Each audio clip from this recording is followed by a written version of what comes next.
Good afternoon, I'm Mai Rodriguez, and this is Newsfeed at noon. The headlines today: alleged foreign interference in the country's elections flagged at a Senate hearing.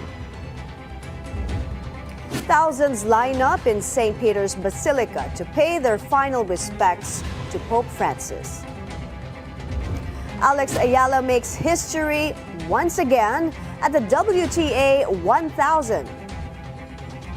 And a look at we begin with tennis star Eala making tennis history once again. Her 5-match wins in WTA 1000 tournaments this season are the most for any Asian teen since Naomi Osaka in 2017. WTA 1000 is the highest level of competition in women's tennis. 4 of those victories were at the Miami Open, while the 5th was against Victoria Tomova at the Madrid Open last Monday. Eala's round of 64 match is at 2:30 a.m. Friday, Philippine time. She will face world number 2, Iga Swiatek, one of the 3 Grand Slam champions she defeated in Miami. Eala is currently women's world number 72.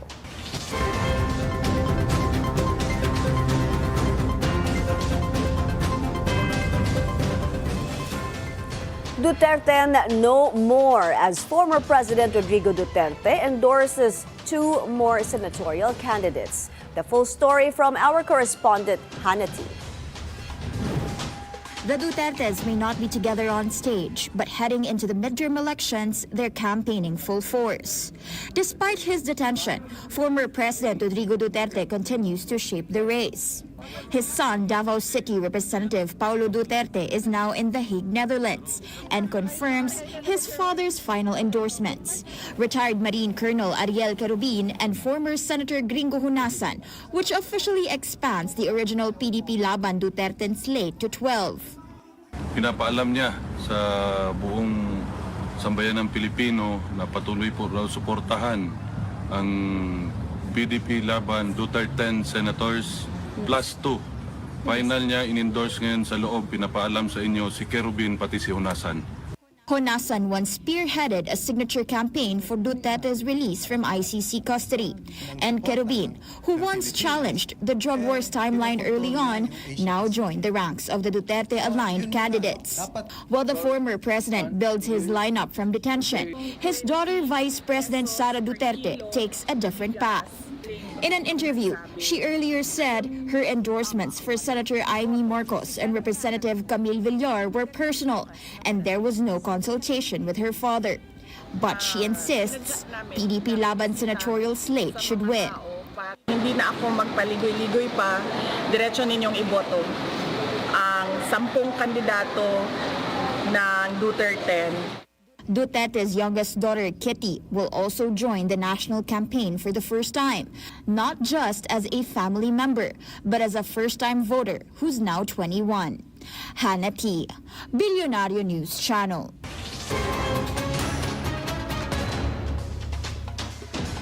Senate Majority Leader Francis Tolentino flags alleged foreign interference in the country's elections. Let's get details on today's Senate hearing from our correspondent, Hanati. Hannah, tell us more about this. My foreign elements may be quietly shaping political opinion in the lead-up to the 2025 midterm elections. This was raised today by Senator Francis Tolentino as another committee hearing on cyber attacks continues as agencies point to what they call systematic effort to influence democratic processes in the Philippines. NICA, or the National Intelligence Coordinating Agency, confirms several narratives from Beijing are being repeated online by pro-China accounts and local proxies. They say these spikes happen during survey periods, especially when Filipino candidates criticize China. Some incidents show indications that involve state-sponsored Chinese hacking groups. Another example mentioned is the ongoing Balikatan exercises. Chinese sources call it a threat to regional stability, and local accounts here in the country have been echoing that line.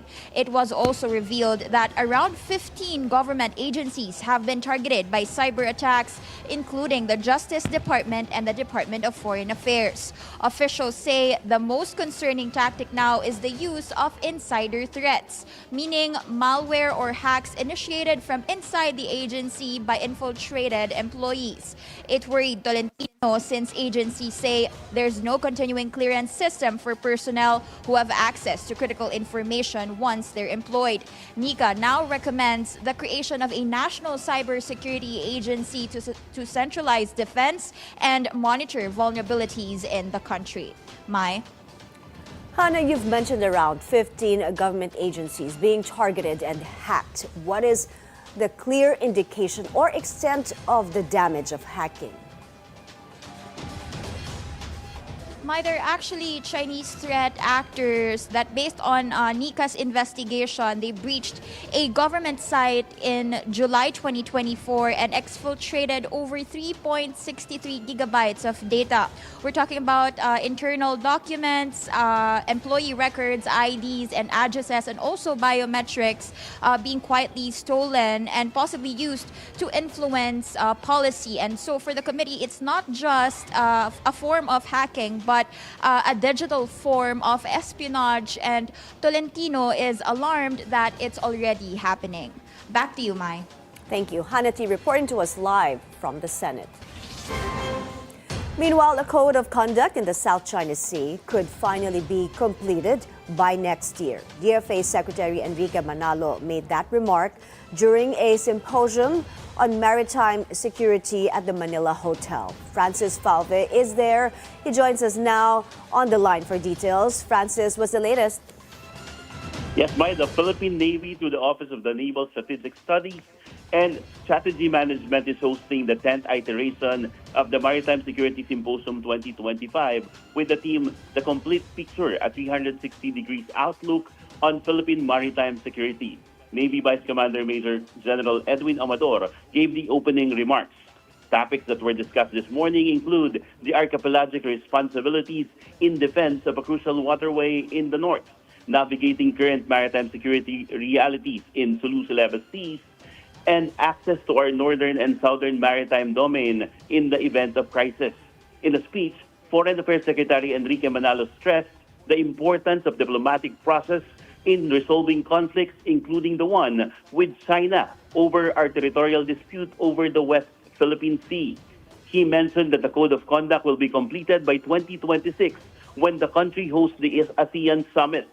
In our interview with him on the sidelines of the event, Secretary Manalo said that they hope to have the Code of Conduct and that they will do all they can to try and achieve a successful negotiation. Despite a number of issues that they need the consensus of all countries, which are causing the delay of having a binding COC. Manalo was also asked if they've got China's commitments regarding this, and here's what he had to say. Well, we're all politically committed to achieving having a code by next year, but we'll see. We'll try our best.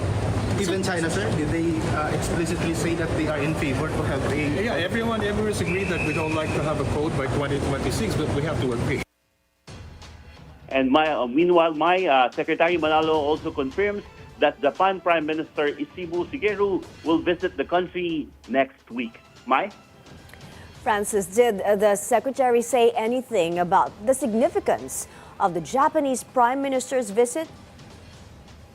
The Foreign Affairs Secretary said that this is very important because Japan is our strategic partner and we have a very close relations with them. So it is a symbol of the strength and growing cooperation between our two countries, and it is also expected that they will have new government agreements on a broad range of issues including political, economic, and cultural. Mai? Thank you. Francis Falve reporting to us from the Manila Hotel.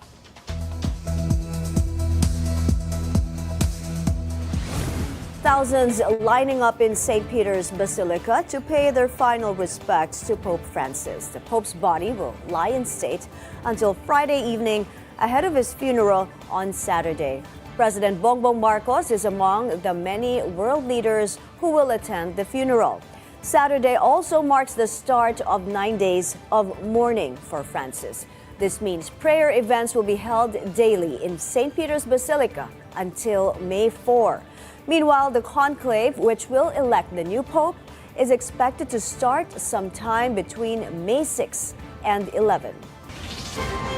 The Philippines has also begun a period of national mourning for our beloved Lolo Kiko. This will be effective until the day of the Pope's burial. President Marcos ordered flags on all state buildings to fly at half-mast to honor Francis. In his proclamation, Marcos asserts the Pope holds a special place in the hearts of Filipinos. He adds the Pope's passing is a moment of profound sorrow for the Filipino people who recognize him as a global leader of compassion and tireless advocate of peace, justice, and human dignity. Pope Francis drew a record crowd of up to 7 million people at a mass in Manila in 2015. On to the war between Russia and Ukraine, as U.S. President Donald Trump believes he already has a deal with both sides to settle the 3-year-old conflict. Trump says Russia's Vladimir Putin is ready for it, but he admits he found it harder than expected to work with Ukraine's Volodymyr Zelensky. I hope they do it because I'm looking to save, and we spend a lot of money, but this is about a lot of humanity. This is the worst. I get the pictures, the satellite pictures. I've never seen anything like it of the fields after some of these battles. It's horrible that it's going for nothing. I just want to see the war end. I don't care if they're both happy. They both sign an agreement. I have no favorites. I don't want to have any favorites. I want to have a deal done. I want to save the lives.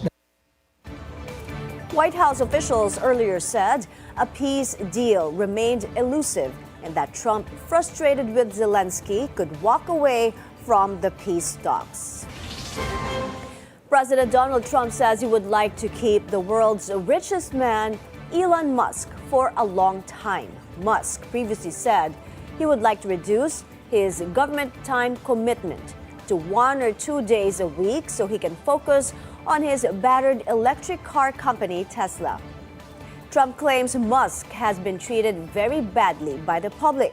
Musk heads the Department of Government Efficiency, tasked to shrink the federal workforce and slash the deficit via mass firings and reduce services. They took it out on Tesla. And I just thought it was so unfair because he's trying to help the country. He loves the country. He didn't need to do this. He did it. And I told him, I said, whenever you're ready, I'd like to keep him for a long time, but whenever you're ready, he's an exceptional guy. When you see those rockets go up and come back and land in the same gantry, nobody else can do that but this man. Still to when Newsfeed at noon returns.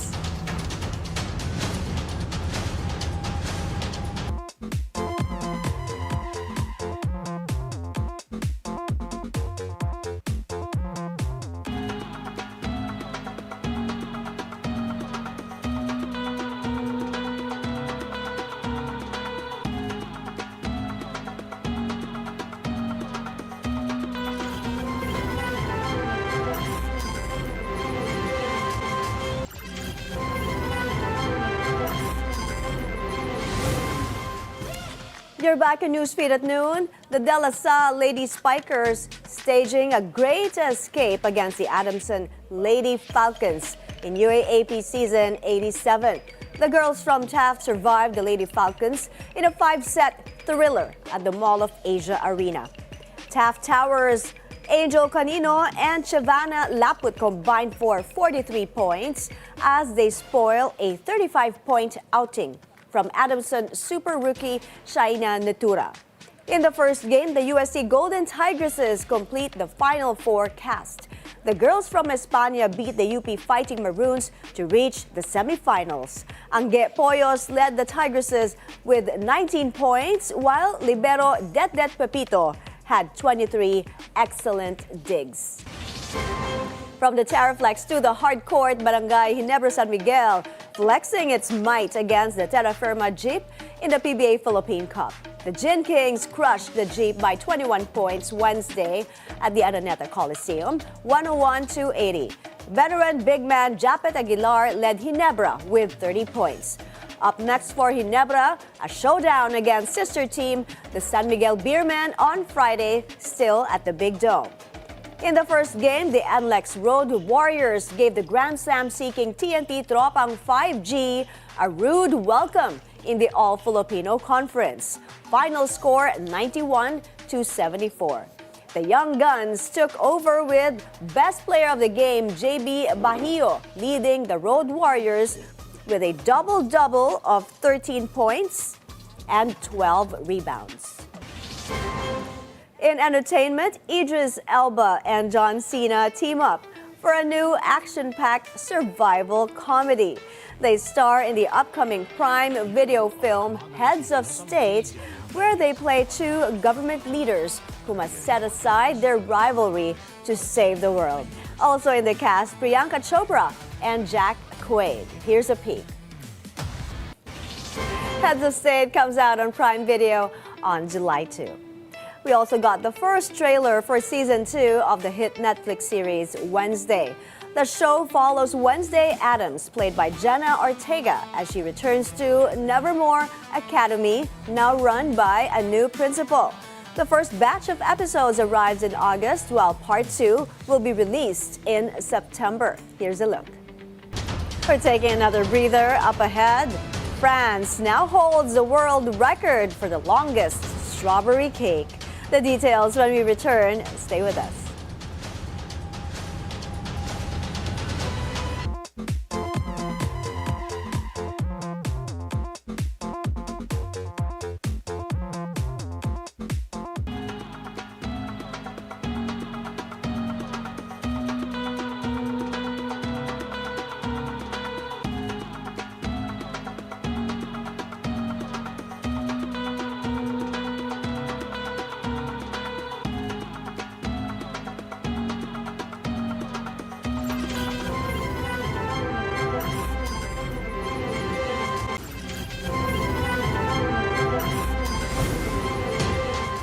You're back on Newsfeed at noon. Ateneo de Manila University and the University of the Philippines are the top universities in the country. That's according to the Asia rankings of the 2025 Times Higher Education. Ateneo and UP stand in the 501 to 600 bracket out of more than 850 universities. They are followed by La Salle, Mapua, Mindanao State University, Iligan Institute of Technology, and UST. Topping the list is Tsinghua University in China. The rankings are based on various categories, including student engagement, academic reputation, and international exchange opportunities. Electric vehicles steal the spotlight at the annual Auto Shanghai Car Show. About 70 automakers launched more than 100 new models, drawing crowds of curious visitors. Xiaomi highlighted its SU7 Ultra, while BMW featured its i7 M70 luxury sedan. China's annual auto shows have become a premier showcase for the rise of ever cheaper high-tech EVs from domestic brands in the world's biggest car market. And a sweet victory for pastry chefs in France, as they now hold the world record for the longest strawberry cake. Their masterpiece measures 121.88 meters long, beating the record of 100.48 meters set in Italy in 2019. 20 chefs baked the cake using 350 kilograms of strawberries, 4,000 eggs, and a truckload of sugar and cream. The pastry wasn't just made for the record, as crowds who gathered for the Guinness event were also given a piece to take away. And those are the news this hour. I'm Mai Rodriguez. Keep it here on the Billionaire News Channel. Good afternoon.